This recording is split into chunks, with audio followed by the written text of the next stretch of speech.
Hello, ಎಲ್ರಿಗೂ ನಮಸ್ಕಾರ. ಇವತ್ತು ನಾವು ಆದಾಯ ತೆರಿಗೆ ಕಾಯ್ದೆ ಅಡಿಯಲ್ಲಿ ಹೊಸದೊಂದು ಸೆಕ್ಷನ್ ಇಂಟ್ರೊಡ್ಯೂಸ್ ಆಗಿದೆ, ಸೆಕ್ಷನ್ 194Q ಅಂತ. ಈ ಸೆಕ್ಷನ್ನು ದಿನಾಂಕ 1 ಜುಲೈ 2021 1ನೇ ಜುಲೈ 2021ರಿಂದ ಆಲ್ರೆಡಿ ಜಾರಿಗೆ ಬಂದಿದೆ. ಈ ಸೆಕ್ಷನ್ನು ಈ ವ್ಯಾಪಾರ ವಹಿವಾಟು ಮಾಡೋಂಥವ್ರು, ಅಂದರೆ ಯಾರು ಬಿಸ್ನೆಸ್ ಮಾಡ್ತಿದ್ದಾರೋ ಆ ಬಿಸ್ನೆಸ್ ಮಾಡೋಂಥವ್ರಿಗೆ ತಾವು ಏನು ಸರಕನ್ನು ಖರೀದಿ ಮಾಡ್ತಾರಲ್ಲ, ಪರ್ಚೇಸ್ ಆಫ್ ಗೂಡ್ಸ್ ಅಂತ ಕರಿತೀವಲ್ಲ, ಈ ಸರಕುಗಳ ಖರೀದಿಯ ಮೇಲೆ ನೀವು TDS ಮಾಡಬೇಕಾಗುತ್ತೆ.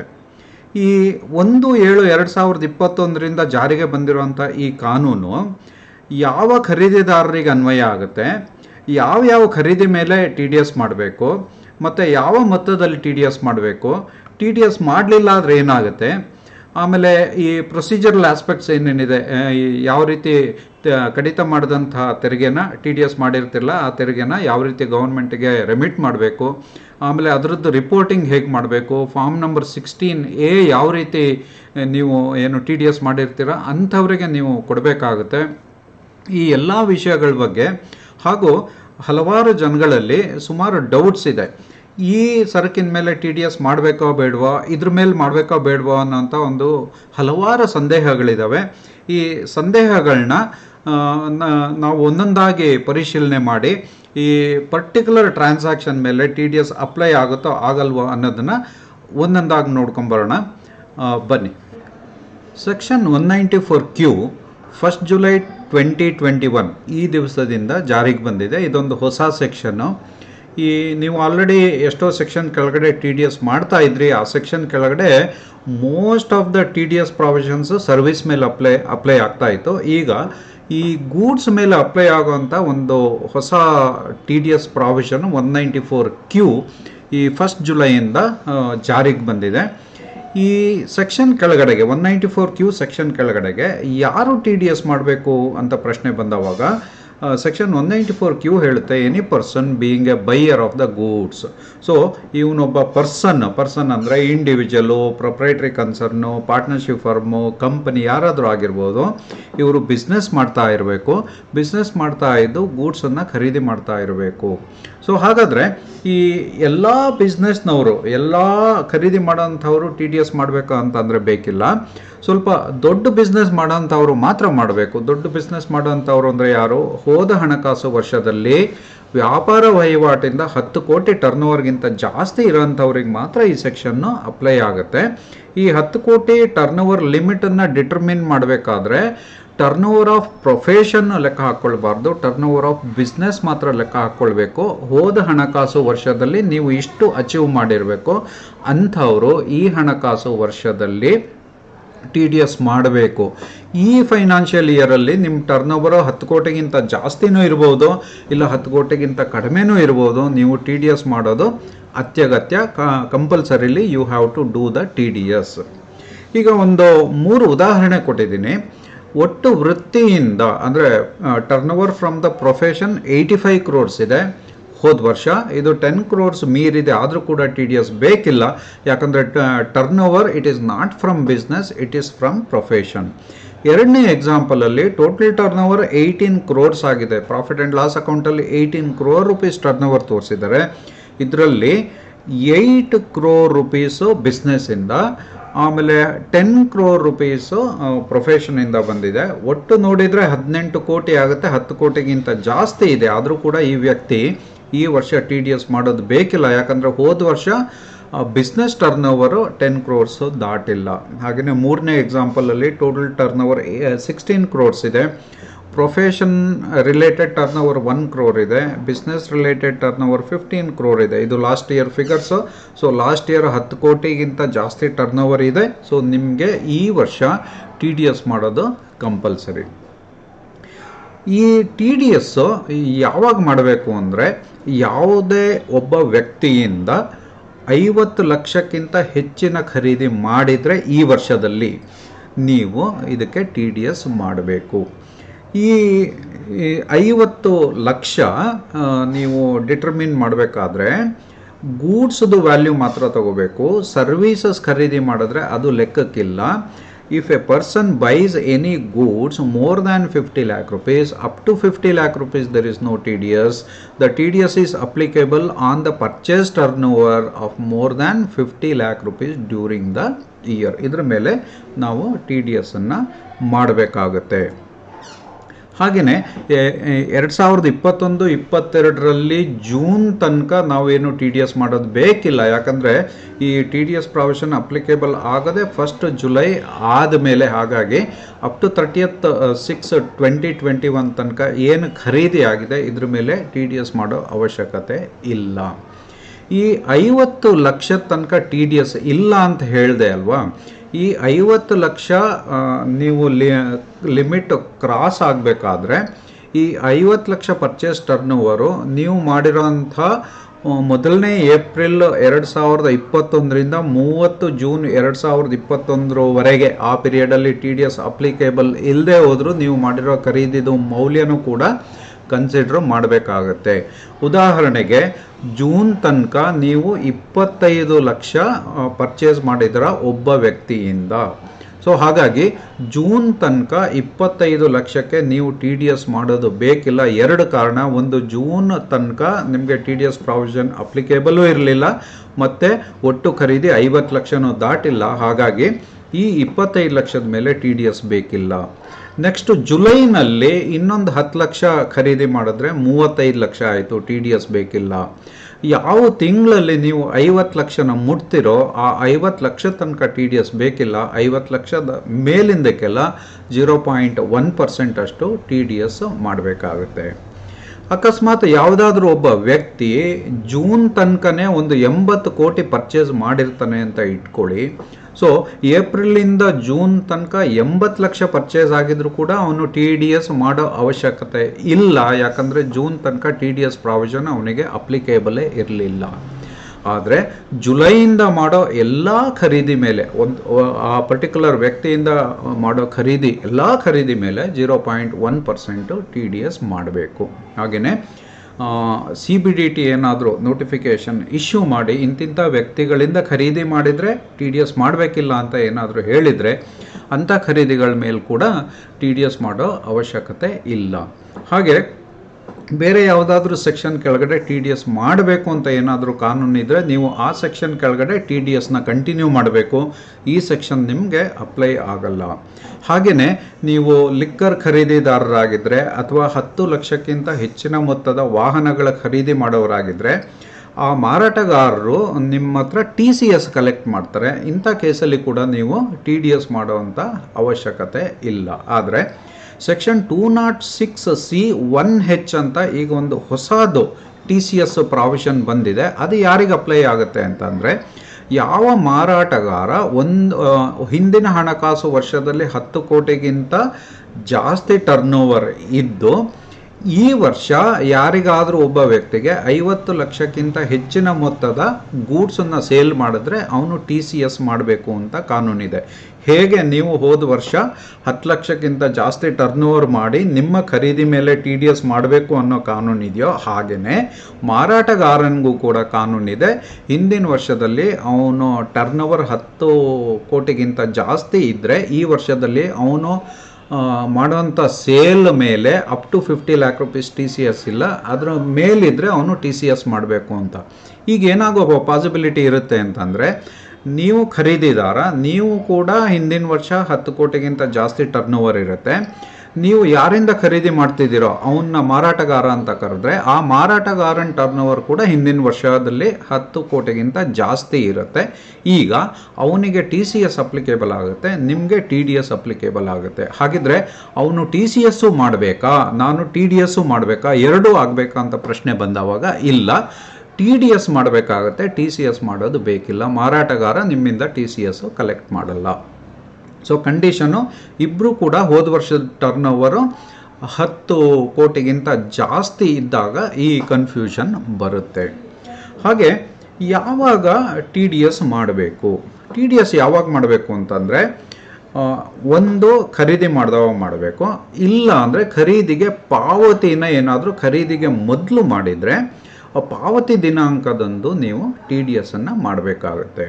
ಸೊ ಖರೀದಿ ಮಾಡುವಾಗ ನಮಗೆ ಕೆಲವು ಸಲ 2 ದಿನಾಂಕ ಸಿಗುತ್ತೆ. ಉದಾಹರಣೆಗೆ ಈ ಡೆಲ್ಲಿಯಿಂದ ಗೂಡ್ಸ್ ಬರುತ್ತೆ. ಡೆಲ್ಲಿಯಲ್ಲಿ ನಿಮಗೆ ಬಿಲ್ಲಿಂಗ್ ಮಾಡೋದು 31 ಜುಲೈ, ನಿಮಗೆ ಗೂಡ್ಸ್ ರಿಸೀವ್ ಆಗೋದು 5 ಆಗಸ್ಟ್.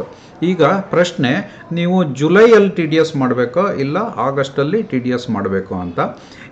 ಇದಕ್ಕೆ ಉತ್ತರ ಏನಂತಂದರೆ, ನಿಮ್ಮ ಬುಕ್ಸ್ ಆಫ್ ಅಕೌಂಟ್ಸಲ್ಲಿ ನೀವು ಪರ್ಚೇಸ್ನ ಅಕೌಂಟ್ ಮಾಡ್ಕೊಳ್ತೀರಲ್ಲ, ಆ ತಿಂಗಳಲ್ಲಿ ನೀವು TDS ಮಾಡಬೇಕು. ಕೆಲವು ಸಲ ಏನಾಗುತ್ತೆ, ಗೂಡ್ಸನ್ನು ಖರೀದಿ ಮಾಡೋಕ್ಕೆ ಮೊದಲು ನಾವು ಪೇಮೆಂಟನ್ನು ಮಾಡಬೇಕಾಗುತ್ತೆ. ಸೊ ಪೇಮೆಂಟು ನಾನು ಜುಲೈ ಮಾಡಿರ್ತೀನಿ, ನನ್ನದು ಪರ್ಚೇಸು ಆಗಸ್ಟಲ್ಲಾಗಿರುತ್ತೆ. ಈಗ ಇಂಥ ಕೇಸಲ್ಲಿ ಜುಲೈ ತಿಂಗಳಲ್ಲೇ ನಾವು TDS ಮಾಡಬೇಕಾಗುತ್ತೆ.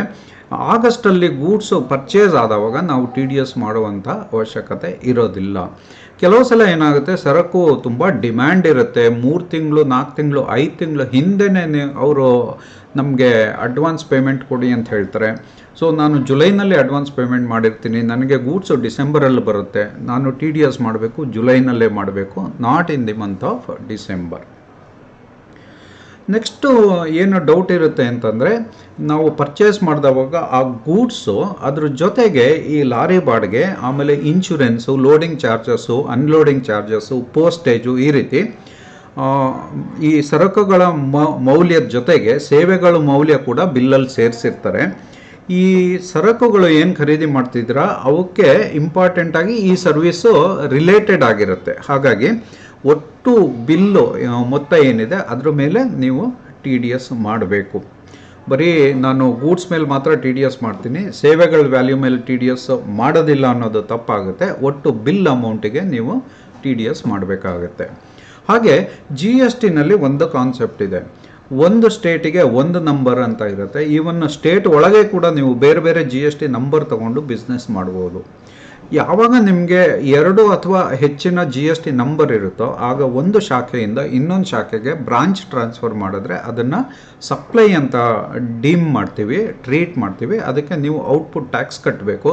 ಯಾವ ಬ್ರಾಂಚ್ ಅವರು ಆ ಗೂಡ್ಸನ್ನು ರಿಸೀವ್ ಮಾಡ್ತಾರೋ ಅವರು ಇನ್ಪುಟ್ ಕ್ಲೈಮ್ ಮಾಡಬೇಕು. ಅಲ್ಲಿಗೆ branch to branch transfer GST ಕಾನೂನಿನ ಕೆಳಗಡೆಗೆ ಟರ್ನೋವರ್ ಅಂತ ಅನ್ನಿಸ್ಕೊಳ್ಳುತ್ತೆ. ಈಗ ಈ ಇನ್ಕಮ್ ಟ್ಯಾಕ್ಸಲ್ಲಿ ಸೆಕ್ಷನ್ 194Qನಲ್ಲಿ ನಾನು ಒಂದು ಬ್ರಾಂಚಿಂದ ಇನ್ನೊಂದು ಬ್ರಾಂಚಿಗೆ ಗೂಡ್ಸನ್ನು ಟ್ರಾನ್ಸ್ಫರ್ ಮಾಡಿದ್ರೆ, ಸರಕುಗಳ ವರ್ಗಾವಣೆ ಮಾಡಿದ್ರೆ TDS ಮಾಡಬೇಕು ಅಂತ ಪ್ರಶ್ನೆ ಬಂದವಾಗ GSTಯಲ್ಲಿ ಬೇರೆ ಬೇರೆ GST ನಂಬರ್ ಇರುತ್ತೆ. ಆದಾಯ ತೆರಿಗೆನಲ್ಲಿ ಬೇರೆ ಬೇರೆ ಪಾನ್ ನಂಬರ್ ಇರೋದಿಲ್ಲ. ಆದಾಯ ತೆರಿಗೆ ಹಾಕೋದು ಪಾನ್ ನಂಬರ್ ಮೇಲೆ, ಇಡೀ ದೇಶದಲ್ಲಿ ಒಂದೇ ಪಾನ್ ನಂಬರ್ ಇರುತ್ತೆ. ಹಾಗಾಗಿ ನೀವು ಒಂದು ಶಾಖೆಯಿಂದ ಇನ್ನೊಂದು ಶಾಖೆಗೆ ಗೂಡ್ಸು ಟ್ರಾನ್ಸ್ಫರ್ ಮಾಡಿದ್ರೆ it is a transfer from your PAN to your PAN. So ಹಾಗಾಗಿ ಇಲ್ಲಿ TDS ಪ್ರಾವಿಷನ್ನು ಅಪ್ಲೈ ಆಗೋದಿಲ್ಲ. ನೆಕ್ಸ್ಟ್ ಡೌಟ್ ಬರುತ್ತೆ, ನನ್ನ ಪರ್ಚೇಸ್ ಬಿಲ್ ಇದೆ, ಈ ಬಿಲ್ಲಲ್ಲಿ ಎಂಟೈರ್ಲಿ ಡಿಫ್ರೆಂಟ್ 2 ಐಟಮ್ಸನ್ನು ಪರ್ಚೇಸ್ ಮಾಡ್ತಾ ಇದ್ದೀನಿ. ಒಂದು ಗೂಡ್ಸು, ಒಂದು ಸರ್ವೀಸು. ಗೂಡ್ಸ್ದು ವ್ಯಾಲ್ಯೂ 3 ಲಕ್ಷ ಇದೆ, ಸರ್ವಿಸ್ದು ವ್ಯಾಲ್ಯೂ 8 ಲಕ್ಷ ಇದೆ, ಒಟ್ಟು ಬಿಲ್ಲು 11 ಲಕ್ಷ ಮಾಡ್ತಾನೆ. ಈ ಗೂಡ್ಸ್ 3 ಲಕ್ಷಕ್ಕೂ ಆ ಸರ್ವಿಸ್ 8 ಲಕ್ಷಕ್ಕೂ ಎಲ್ಲೆಲ್ಲಿಂದಲೂ ಸಂಬಂಧ ಇಲ್ಲ, ಅದೇ ಬೇರೆ ಇದೇ ಬೇರೆ, ಆದರೆ ಬಿಲ್ಲು ಮಾತ್ರ ಸಿಂಗಲ್ ಬಿಲ್ ಬಂದಿರುತ್ತೆ. ಈಗ TDS 11 ಲಕ್ಷಕ್ಕೆ ಮಾಡಬೇಕು ಇಲ್ಲ 3 ಲಕ್ಷಕ್ಕೆ ಮಾಡಬೇಕು ಅಂತ ಪ್ರಶ್ನೆ ಬಂದವಾಗ ಸರಕಿನ ಮೌಲ್ಯಕ್ಕೆ ಮಾತ್ರ TDS ಮಾಡಿದ್ರೆ ಸಾಕು. ಸರ್ವಿಸ್ ವ್ಯಾಲ್ಯೂ 8 ಲ್ಯಾಕ್ಸ್ಗೆ ನಾವು TDS ಮಾಡೋ ಅವಶ್ಯಕತೆ ಇಲ್ಲ. ಹಾಗೆ ನಾವು ಸೆಕ್ಷನ್ 194Q ಏನು ಹೇಳುತ್ತೆ ಅಂತಂದರೆ, you have to do the TDS when you buy the goods. ಜ್ಞಾಪಕ ಇಟ್ಕೊಳ್ಳಿ, ಗೂಡ್ಸ್ ಬೈ ಮಾಡಿದ್ರೆ. ಈಗ ನಮ್ಮ ಬಿಸ್ನೆಸ್ಸಲ್ಲಿ ಏನಾಗುತ್ತೆ, ಫಾರ್ ಎಕ್ಸಾಂಪಲ್ ನಾನೊಬ್ಬ ಮ್ಯಾನುಫ್ಯಾಕ್ಚರರ್ ಆಗಿದ್ದರೆ ನಾನೊಂದು 3 ಕೋಟಿದು ಒಂದು ಮೆಷಿನರಿ ಖರೀದಿ ಮಾಡ್ಬೋದು. 3 ಕೋಟಿ ಮೆಷಿನರಿ ಖರೀದಿ ಮಾಡಿದವಾಗ ಈ ಮೆಷಿನರಿ ಏನಿದೆ ಇದು ಟ್ರೇಡಿಂಗ್ ಗೂಡ್ಸ್ ಆಗಲ್ಲ, ಇದು ಕ್ಯಾಪಿಟಲ್ ಗೂಡ್ಸ್ ಆಗುತ್ತೆ. ನನ್ನ ಬ್ಯಾಲೆನ್ಸ್ ಶೀಟಲ್ಲಿ ಈ ವ್ಯಾಲ್ಯೂನ ಕ್ಯಾಪಿಟಲೈಸ್ ಮಾಡ್ತೀನಿ. ಈಗ ನಾನು TDSನ್ನು ಬರೀ ಟ್ರೇಡಿಂಗ್ ಗೂಡ್ಸಿಗೆ ಮಾಡಬೇಕೋ ಅಥವಾ ಕ್ಯಾಪಿಟಲ್ ಗೂಡ್ಸಿಗೂ ಮಾಡಬೇಕು ಅಂತ ಪ್ರಶ್ನೆ ಬಂದವಾಗ ಸೆಕ್ಷನ್ 194Qನಲ್ಲಿ ಕ್ಯಾಪಿಟಲ್ ಗೂಡ್ಸು ಟ್ರೇಡಿಂಗ್ ಗೂಡ್ಸು ಅಂತ ಭೇದ ಭಾವ ಇಲ್ಲ. ಅದು ಹೇಳುತ್ತೆ ಗೂಡ್ಸನ್ನು ಖರೀದಿ ಮಾಡಿದ್ರೆ TDS ಮಾಡು ಅಂತ. ಹಾಗಾಗಿ ಕ್ಯಾಪಿಟಲ್ ಗೂಡ್ಸಿಗೂ ಕೂಡ TDS ಮಾಡಲೇಬೇಕು. ನಾನು ಬಿಸ್ನೆಸ್ ಮಾಡ್ತಾ ಇದ್ದೀನಿ. ಹೋದ ವರ್ಷ ನಂದು total turn over from business 10 ಕೋಟಿ ದಾಟಿದೆ. ಈ ವರ್ಷ ನಾನು ನನ್ನ ಸ್ವಂತಕ್ಕೆ ಒಂದು ಮನೆ ಕಟ್ಟಿಸ್ತಾ ಇದ್ದೀನಿ. ನಾನು ಕಾಂಟ್ರಾಕ್ಟ್ ಏನು ಕೊಟ್ಟಿಲ್ಲ, ನಾನೇ ಎಲ್ಲ ಸಾಮಗ್ರಿಗಳನ್ನ ಖರೀದಿ ಮಾಡ್ಕೊಂಡು ಬರ್ತಾ ಇದ್ದೀನಿ. ಈಗ ಸ್ಟೀಲ್ ಖರೀದಿ ಮಾಡಿದ್ದೀನಿ, ಒಟ್ಟು ಬಿಲ್ಲು 1 ಕೋಟಿ ಆಗಿದೆ, ಒಬ್ಬನಿಂದ ಖರೀದಿ ಮಾಡಿದ್ದೀನಿ. ಈಗ ಇದಕ್ಕೆ TDS ಮಾಡಬೇಕಾ? ಯಾಕಂದರೆ ಈ ಬಿಸ್ನೆಸ್ಗೂ ಈ ಖರೀದಿಗೂ ಸಂಬಂಧ ಇಲ್ಲ. ಬಿಸ್ನೆಸ್ಸಲ್ಲಿ ಪರ್ಚೇಸ್ ಮಾಡೋದೇ ಬೇರೆ, ಈ ಸ್ವಂತಕ್ಕೆ ಖರೀದಿ ಮಾಡ್ತಿರೋದೇ ಬೇರೆ. ಇದಕ್ಕೂ ನಾನು TDS ಮಾಡಬೇಕಾ ಅಂತ ಪ್ರಶ್ನೆ ಬಂದಾವಾಗ ಹೌದು, ಸೆಕ್ಷನ್ 194Qನಲ್ಲಿ ನೀವು ಖರೀದಿ ಮಾಡುವಂಥ ವಸ್ತುಗಳ ಮೇಲೆ TDS ಮಾಡಬೇಕು ಅಂತ ಹೇಳಿದ್ದಾರೆ ಹೊರತು ವ್ಯಾಪಾರಕ್ಕಾಗಿ ಮಾಡಿದರೆ TDS ಮಾಡಿ, ಸ್ವಂತಕ್ಕೆ ಮಾಡಿದರೆ ಮಾಡಬೇಡಿ ಅಂತ ಎಲ್ಲೂ ಹೇಳಿಲ್ಲ. ಸೊ ನೀವು ಮಾಡುವಂಥ ಸರಕುಗಳ ಖರೀದಿಯಲ್ಲಿ ಏನು ಡಿಫ್ರೆನ್ಷಿಯೇಷನ್ ಇಲ್ಲ, ಸ್ವಂತದ ಗೂಡ್ಸು ಅಥವಾ ಬಿಸ್ನೆಸ್ದು ಗೂಡ್ಸ್ ಅಂತೇನಿಲ್ಲ. ಹಾಗಾಗಿ ಸದ್ಯಕ್ಕೆ CBDT ಅವರು ಏನಾದರೂ ಮತ್ತೆ ಇದರಲ್ಲಿ ಬದಲಾವಣೆ ಮಾಡೋ ತನಕ ನೀವು ಅದಕ್ಕೂ ಕೂಡ TDS ಮಾಡಬೇಕಾಗತ್ತೆ. ಇಲ್ಲೊಂದು ಎಕ್ಸಾಂಪಲ್ ಇದೆ. ಲಾಸ್ಟ್ ಮಂತು ನಾನು ಪರ್ಚೇಸ್ ಮಾಡಿದ್ದೀನಿ, ಆ ಬಿಲ್ಲಲ್ಲಿ ಒಂದು ಸ್ವಲ್ಪ ಮಿಸ್ಟೇಕ್ ಮಾಡಿದರು. ಏನು ಮಿಸ್ಟೇಕ್ ಅಂದರೆ, ಈ 5 ಲಕ್ಷ ರೂಪಾಯಿದು ಪರ್ಚೇಸ್ ಮಾಡಿದ್ದೆ, ಅವರು ಒಂದು 0 ಅದರಲ್ಲಿ ಹಾಕಲಿಲ್ಲ, ಬರೀ 50,000 ರೂಪಾಯಿ ಅಂತ ಬಿಲ್ಲಲ್ಲಿ ಹಾಕಿದ್ರು. ನಾನು 50,000 ರೂಪಾಯಿದು ಗೂಡ್ಸನ್ನು ಖರೀದಿ ಮಾಡಿದೆ. ಇಲ್ಲಿ ತನಕ ಅವ್ರದ್ದು 50 ಲಕ್ಷ ದಾಟಿತ್ತಲ್ಲ, ಹಾಗಾಗಿ ನಾನು TDS ಮಾಡಿದೆ, ಪೇಮೆಂಟು ಮಾಡಿದೆ, ವ್ಯವಹಾರ ಮುಗೀತು. ಸಬ್ಸಿಕ್ವೆಂಟ್ ಮಂತಲ್ಲಿ ಆ ಸೆಲ್ಲರ್ಗೆ ಗೊತ್ತಾಯಿತು ಇದು ಮಿಸ್ಟೇಕ್ ಆಗಿದೆ. ಸೊ ಅವ್ರೇನು ಮಾಡಿದ್ರು, 4.5 ಲಕ್ಷಕ್ಕೆ ಡೆಬಿಟ್ ನೋಟ್ ಕೊಟ್ಟರು. ಈ ಡೆಬಿಟ್ ನೋಟ್ ಕೊಟ್ಬಿಟ್ಟು, ಸ್ವಾಮಿ ಇದು ಹೋದ ತಿಂಗಳಲ್ಲಿ ತಪ್ಪಾಗಿತ್ತು, 4.5 ಲಕ್ಷ ಕಡಿಮೆ ಚಾರ್ಜ್ ಮಾಡಿದ್ವಿ, ದಯವಿಟ್ಟು ಈ ದುಡ್ಡು ಕೊಡಿ ಅಂತಂದರು. ನಾನು ಪೇಮೆಂಟ್ ಮಾಡಿದೆ. ಈಗ ಈ 2ನೇ ತಿಂಗಳಲ್ಲಿ ನಾನು 4.5 ಲಕ್ಷಕ್ಕೆ ಡೆಬಿಟ್ ನೋಟು ನಾನು ತೊಗೊಂಡಾವಾಗ ಇದಕ್ಕೆ TDS ಮಾಡಬೇಕಾ ಅಂತಂದರೆ ಹೌದು ಮಾಡಬೇಕು. 194Q ಸೆಕ್ಷನ್ನು ಸರಕುಗಳ ಮೌಲ್ಯಕ್ಕೆ TDS ಮಾಡಬೇಕು ಅಂತ ಹೇಳುತ್ತೆ. ಇನ್ವಾಯ್ಸಲ್ಲಿ ಬಂದರೆ ಮಾಡಿ, ಬೇರೆ ಯಾವುದಾದ್ರು ಡಾಕ್ಯುಮೆಂಟಲ್ಲಿ ಬಂದರೆ ಮಾಡಬೇಡಿ ಅಂತ ಎಲ್ಲೂ ಹೇಳದೇ ಇರೋದ್ರಿಂದ ಡೆಬಿಟ್ ನೋಟಲ್ಲಿರೋ ವ್ಯಾಲ್ಯೂ ಮತ್ತು ಇನ್ವಾಯ್ಸಲ್ಲಿರೋ ವ್ಯಾಲ್ಯೂ ಎರಡಕ್ಕೂ TDS ಮಾಡಬೇಕು. ಹೋದ ತಿಂಗಳು ನಾನು 50,000 ರೂಪಾಯಿಗೆ TDS ಮಾಡಿದ್ದೆ, ಈ ತಿಂಗಳು ನಾನು 4.5 ಲಕ್ಷಕ್ಕೆ TDS ಮಾಡ್ತೀನಿ. ಹಾಗೆ ಉಲ್ಟಾನೂ ಆಗ್ಬೋದು. ನನ್ನ ಕಳೆದ ತಿಂಗಳ ಖರೀದಿ ಮಾಡಿದ್ದ ಸರಕಲ್ಲಿ ದೋಷ ಇತ್ತು, ಅಂದರೆ ಏನೋ ಡ್ಯಾಮೇಜ್ ಆಗಿತ್ತು. ಆ ಸರಕನ್ನು ನೆಕ್ಸ್ಟ್ ಮಂತು ನಾನು ರಿಟರ್ನ್ ಮಾಡ್ತೀನಿ, ಪರ್ಚೇಸ್ ರಿಟರ್ನ್ ಆಗುತ್ತೆ. ಈಗ ಹೋದ ತಿಂಗಳು ಪರ್ಚೇಸ್ ಮಾಡಿದವಾಗ TDS ಮಾಡಾಯಿತು, ರೆಮಿಟು ಮಾಡಾಯಿತು ಗೌರ್ಮೆಂಟ್ಗೆ. ಈ ತಿಂಗಳು ಆ ಗೂಡ್ಸು ಪೂರ್ತಿ ವಾಪಸ್ ಹೋಗುತ್ತೆ, ಯಾರು ಸಪ್ಲೈ ಮಾಡಿದ್ನಲ್ಲ ಅವನಿಗೆ. ಈಗ TDS ಕತೆ ಏನು ಅಂತ ಬಂದರೆ, ನೀವು ಹೋದ ತಿಂಗಳು ಏನು ಮಾಡಿದ್ರಿ ಅದೆಲ್ಲ ಕರೆಕ್ಟು, TDS ಮಾಡಿದ್ರಿ, ರೆಮಿಟ್ ಮಾಡಿದ್ರಿ, ಎಲ್ಲ ಸರಿ. ಈ ತಿಂಗಳು ನೀವು ವಾಪಸ್ ಮಾಡಿದ್ದ ಗೂಡ್ಸ್ಗೆ ಅವನು ಕ್ರೆಡಿಟ್ ನೋಟ್ ಕೊಟ್ಟರೆ ನೀವು ಏನೂ ಮಾಡೋಂಗಿಲ್ಲ. ಅಕಸ್ಮಾತ್ ಅವನು ಕ್ರೆಡಿಟ್ ನೋಟ್ ಕೊಡೋ ಬದಲಿಗೆ ನಿಮಗೆ ಕ್ಯಾಶಲ್ಲಿ ದುಡ್ಡು ವಾಪಸ್ ಕೊಟ್ಟರೆ ನೀವು ಏನು ಮಾಡ್ಬೋದು ಅಂದರೆ, ಸಬ್ಸಿಕ್ವೆಂಟ್ ಪರ್ಚೇಸಲ್ಲಿ ಈ ಪರ್ಟಿಕ್ಯುಲರ್ ಏನು ಗೂಡ್ಸ್ ವಾಪಸ್ ಮಾಡಿದ್ರೆ ಅದರ ವ್ಯಾಲ್ಯೂನ ಲೆಸ್ ಮಾಡಿ ಉಳಿದಿದ್ದಕ್ಕೆ ಮಾತ್ರ TDS ಮಾಡ್ಬೋದು. ಉದಾಹರಣೆಗೆ ಈ ತಿಂಗಳು ನೀವು 1 ಲಕ್ಷದ ಖರೀದಿ ಮಾಡಿದ್ರಿ, ಅದಕ್ಕೆ TDS ಕಟ್ ಮಾಡಿ ಗೌರ್ಮೆಂಟ್ಗೂ ರೆಮಿಟ್ ಮಾಡಿದ್ರಿ. ನೆಕ್ಸ್ಟ್ ಇದು ಗೂಡ್ಸು ಡ್ಯಾಮೇಜ್ ಇತ್ತು, ವಾಪಸ್ ಕಳಿಸಿದ್ರಿ, ನಿಮಗೆ 1 ಲಕ್ಷ ಕ್ಯಾಶೇ ಬಂದುಬಿಡ್ತು, ವಾಪಸ್ಸು ದುಡ್ಡೇ ಕೊಟ್ಬಿಟ್ರು. ಅದಾದಮೇಲೆ ನೆಕ್ಸ್ಟ್ ಮಂತಲ್ಲಿ 3 ಲಕ್ಷದ ಗೂಡ್ಸ್ ಖರೀದಿ ಮಾಡಿದ್ದೀರಾ. ಈಗ ನೀವು instead of doing TDS on 3 lakh rupees, ಆ 3 lakh rupeesಲ್ಲಿ 1 lakh rupees ಲೆಸ್ ಮಾಡಿ 2 ಲಕ್ಷಕ್ಕೆ ನೀವು TDS ಮಾಡಬಹುದು. ಅಥವಾ ನೀವು 3 ಲಕ್ಷಕ್ಕೆ ಮಾಡಿದ್ರೂ ಏನೂ ತಪ್ಪಿಲ್ಲ.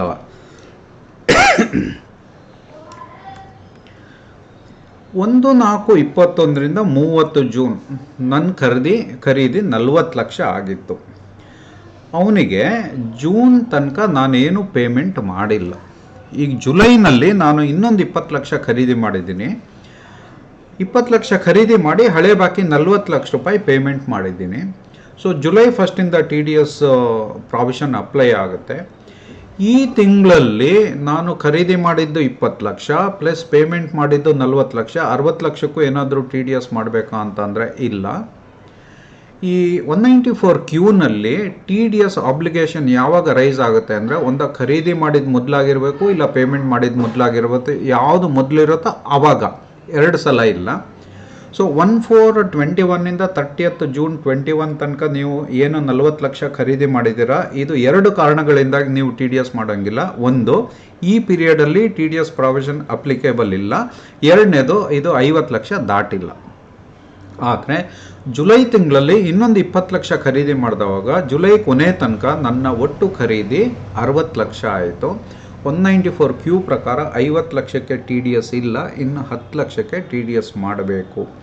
ಹಳೆ ಖರೀದಿಗಳದ್ದು ದುಡ್ಡನ್ನು ಈ ತಿಂಗಳು ಪೇಮೆಂಟ್ ಮಾಡಿದ್ರೆ ಆ ಪೇಮೆಂಟ್ ಮೇಲೆ ನಾನು TDS ಮಾಡೋ ಹಾಗಿಲ್ಲ. ಯಾಕಂದರೆ ಹಿಂದೆ ತಿಂಗಳುಗಳಲ್ಲಿ ನಾನು ಪರ್ಚೇಸ್ ಮಾಡಿದವಾಗ TDS ಮಾಡಿರ್ತೀನಿ ಅಥವಾ ಆವಾಗ ನನಗೆ ಎಕ್ಸಂಪ್ಷನ್ ಇರುತ್ತೆ. ಹಾಗಾಗಿ ನಾನು ಮತ್ತೆ ಈ ಜುಲೈ ತಿಂಗಳಲ್ಲಿ ಹಳೆ ಬಾಕಿ 40 ಲಕ್ಷ ಪೇಮೆಂಟ್ ಮಾಡಿದವಾಗ ಆ 40 ಲಕ್ಷ ಪೇಮೆಂಟ್ ಮೇಲೆ TDS ಮಾಡೋ ಅವಶ್ಯಕತೆ ಇಲ್ಲ. ನೆಕ್ಸ್ಟು, ನಾನು ಜುಲೈ ತಿಂಗಳು ಖರೀದಿಗಾಗಿ ಜುಲೈ ತಿಂಗಳಲ್ಲಿ ಅಡ್ವಾನ್ಸು 10 ಲಕ್ಷನ ಕೊಟ್ಟಿದ್ದೀನಿ. ಅವನು ಸರಕನ್ನು ಆಗಸ್ಟ್ ತಿಂಗಳಲ್ಲಿ ಸಪ್ಲೈ ಮಾಡಿದ್ದಾನೆ. ಸೊ ಪರ್ಚೇಸ್ ಆಗುತ್ತೆ ಆಗಸ್ಟಲ್ಲಿ, ಪೇಮೆಂಟ್ ಹೋಗುತ್ತೆ 10 ಲಕ್ಷ. ಸೊ ಒಟ್ಟು value of the goods 20 lakh. ಈಗ ಕ್ವಶನು, ನಾನು ಯಾವ ಮಂತಲ್ಲಿ TDS ಮಾಡಬೇಕು ಅಂತ ಸೆಕ್ಷನ್ 194Qನಲ್ಲಿ ಕ್ಲಿಯರಾಗಿ ಹೇಳುತ್ತೆ.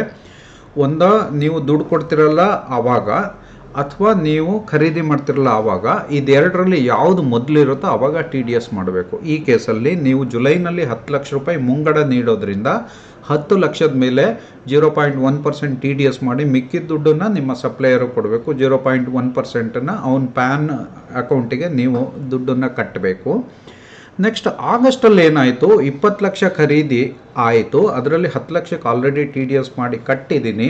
ಹಾಗಾಗಿ ಇನ್ನು ಡಿಫರೆನ್ಸ್ 10 ಲಕ್ಷಕ್ಕೆ ಮಾತ್ರ ನಾನು ಆಗಸ್ಟ್ ತಿಂಗಳಲ್ಲಿ TDS ಮಾಡಿ ಗೌರ್ಮೆಂಟಿಗೆ ರೆಮಿಟ್ ಮಾಡಬೇಕು. ನಾನು ಈ ತಿಂಗಳು ಖರೀದಿ ಮಾಡಿದ್ದೀನಿ, ಒಟ್ಟು 10 ಲಕ್ಷದ ಸ್ಟಾಕ್ ಖರೀದಿ ಮಾಡಿದ್ದೀನಿ. ಬಿಲ್ಲು ಈ ರೀತಿ ಹಾಕಿದ್ದಾರೆ: 10 lakh value of the goods plus 1,80,000 GST, CGST, SGSTನೋ ಇಲ್ಲ IGSTನೋ ಏನೋ ಒಂದು ಹಾಕಿದ್ದಾರೆ. ಟೋಟಲ್ ಬಿಲ್ ಅಮೌಂಟು 11,80,000 ಅಂತ ಆಗಿದೆ. ಈಗ ಕ್ವೆಶನ್ನು, TDS 10 ಲ್ಯಾಕಿಗೆ ಮಾಡಬೇಕು ಇಲ್ಲ 11,80,000ಗೆ ಮಾಡಬೇಕು ಅಂತ. ಸೊ ಈ ದಿನಾಂಕ 36/2021ರಲ್ಲಿ CBDT ಅವರು ಒಂದು ಸುತ್ತೋಲೆ ಹೊರಡಿಸಿದ್ದಾರೆ. ಅದರಲ್ಲಿ ಕ್ಲಿಯರಾಗಿ ಹೇಳ್ತಾರೆ, ಈ ಬಿಲ್ಲಲ್ಲಿ ಸರಕಿನ ಮೌಲ್ಯ ಬೇರೆ, GST ಬೇರೆ ತೋರಿಸಿದ್ರೆ ಅಂಥ ಕೇಸಲ್ಲಿ ಸರಕಿನ ಮೌಲ್ಯದ ಮೇಲೆ ಮಾತ್ರ TDS ಮಾಡಬೇಕು. GST ಅಮೌಂಟ್ ಮೇಲೆ TDS ಬೇಕಿಲ್ಲ. ಹಾಗಾಗಿ ಈ ಕೇಸಲ್ಲಿ 10 ಲ್ಯಾಕ್ ರುಪೀಸ್ ಮೇಲೆ TDS ಮಾಡಿದ್ರೆ ಸಾಕು, 11,80,000 ಮೇಲೆ TDS ಮಾಡೋದು ಬೇಕಿಲ್ಲ. Next question, electricity bill. ನಾನು ದೊಡ್ಡ ಫ್ಯಾಕ್ಟ್ರಿ ನಡೆಸ್ತಾ ಇದ್ದೀನಿ, ಒಂದು ವರ್ಷಕ್ಕೆ 50 ಲಕ್ಷಕ್ಕಿಂತ ಜಾಸ್ತಿ ಇಲೆಕ್ಟ್ರಿಸಿಟಿ ಬಿಲ್ ಕಟ್ತಾ ಇದ್ದೀನಿ. ಇದು ಗೂಡ್ಸ್ ಆಗುತ್ತೋ ಇಲ್ಲ ಸರ್ವಿಸ್ ಆಗುತ್ತೋ? ಯಾಕಂದರೆ 194Q ನೋಡಿದ್ರೆ ಅಲ್ಲಿ TDS ಅಪ್ಲಿಕೇಬಲ್ ಆಗುತ್ತೆ ಗೂಡ್ಸ್ ಮೇಲೆ 0.1% on the value of the goods. ನನಗೀಗ ಡೌಟ್ ಏನಂದರೆ, ಇಲೆಕ್ಟ್ರಿಸಿಟಿ ಏನು ಸಪ್ಲೈ ಮಾಡ್ತಾರೆ ಈ ಕಂಪನಿಯವರು, ಇದನ್ನು ನಾನು ಖರೀದಿ ಮಾಡ್ತಿರೋದು ಗೂಡ್ಸ್ ಖರೀದಿ ಮಾಡ್ತಿದ್ದೀನೋ ಇಲ್ಲ ಸರ್ವೀಸು ಅಂತ. ಸೊ ಈ ವಿದ್ಯುತ್ ಶಕ್ತಿ, ಶೇರು, ಆಮೇಲೆ ಸ್ಟಾಕ್ಸು ಇದೆಲ್ಲ ಗೂಡ್ಸ್ ಅಂತ ಡಿಫೈನ್ ಆಗಿದೆ. ಹಾಗಾಗಿ ಇಲೆಕ್ಟ್ರಿಸಿಟಿ ಬಿಲ್ ಬಂದರೆ that is A purchase of the goods. ಹಾಗಾಗಿ ನೀವು TDS ಮಾಡಬೇಕು. ಸೊ ಚೆಸ್ಕಾಮು ಅಥವಾ ಮೆಸ್ಕಾಮು, ಈ ಎಲೆಕ್ಟ್ರಿಸಿಟಿ ಸಪ್ಲೈ ಕಂಪನೀಸಿಂದ ನೀವು ಎಲೆಕ್ಟ್ರಿಸಿಟಿನ ಖರೀದಿ ಮಾಡಿದ್ರೆ ಅದು ಪರ್ಚೇಸ್ ಆಫ್ ಗೂಡ್ಸ್ ಅಂತ ಆಗುತ್ತೆ.